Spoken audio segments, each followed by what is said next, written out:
Hi అండి, welcome to Varahi cooking and DIY. ఈరోజు చిలకడ దుంపలు చాలామంది ఉడకపెట్టిస్తే పిల్లలు ఇష్టంగా తినరు. ఇలా ట్రై చేయండి, తప్పకుండా తింటారు. దానికి ముందుగా బాడీ మిరపకాయలను దొరుకుతాయండి మనకు ఆన్లైన్లో, షాపుల్లో కూడా కొన్ని షాపుల్లో దొరుకుతాయి. అవి తీసుకుని ఒకసారి కడిగేసి ఇలా నానబెట్టండి వేడి నీళ్ళలో ఒక అరగంట. అవి మిక్సీకి మెత్తగా పేస్ట్ లాగా గ్రైండ్ చేసుకుని పక్కన పెట్టేసేయండి. అప్పుడు ఒక గిన్నెలో వాటర్ తీసుకుని దాంట్లో పటికి బెల్లం కానీ షుగర్ కానీ మీ దగ్గర ఏది ఉంటే అది. షుగర్ అయితే ఒక 4-5 టేబుల్ స్పూన్లు వేయాలి. సన్నగా కట్ చేసిన వెల్లుల్లి, లెమన్ గ్రాస్ అని ఉంటుంది కదా, ఇది కూడా మనకు ఆన్లైన్లో దొరుకుతుంది. పైన ఆకు కాకుండా కింద కాండం సన్నగా కట్ చేసి వేసుకోవాలి.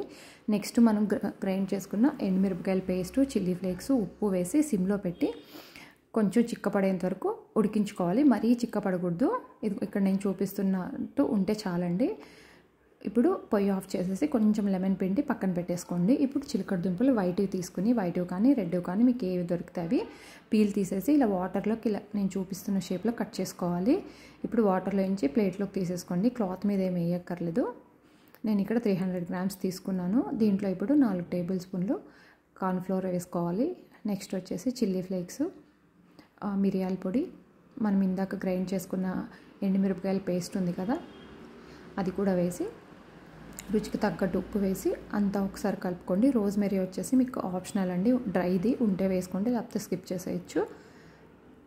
ఇప్పుడు అంతా ఒకసారి బాగా కలుపుకోండి. కలుపుకున్న తర్వాత దీంట్లో వాటర్ ఏమి అవసరం ఉండదు, మనకి ఎండుమిరపకాయల్లో ఉంటుంది కదా తడి, అదే సరిపోతుంది పేస్ట్లో. నెక్స్ట్ వచ్చేసి ఆయిల్ 2 టేబుల్ స్పూన్లు, నువ్వులు ఒక 2 టేబుల్ స్పూన్లు వేసి ఎయిర్ ఫ్రైయర్లో ఫ్రై చేసుకోవాలి. ఇక్కడ నేను చూపిస్తున్న డిగ్రీస్లో 15 మినిట్స్ ఫ్రై చేసుకుంటే కనుక మనకి స్వీట్ పొటాటో స్నాక్ రెడీ అయిపోయినట్టు. తప్పకుండా ట్రై చేయండి, పిల్లలు అయితే చాలా ఇష్టంగా తింటారు. కామెంట్ చేయడం మర్చిపోవద్దు, ఎలా ఉందో రెసిపీ ట్రై చేసి వీడియో షేర్ చేయడం మర్చిపోవద్దు. బాయ్ అండి.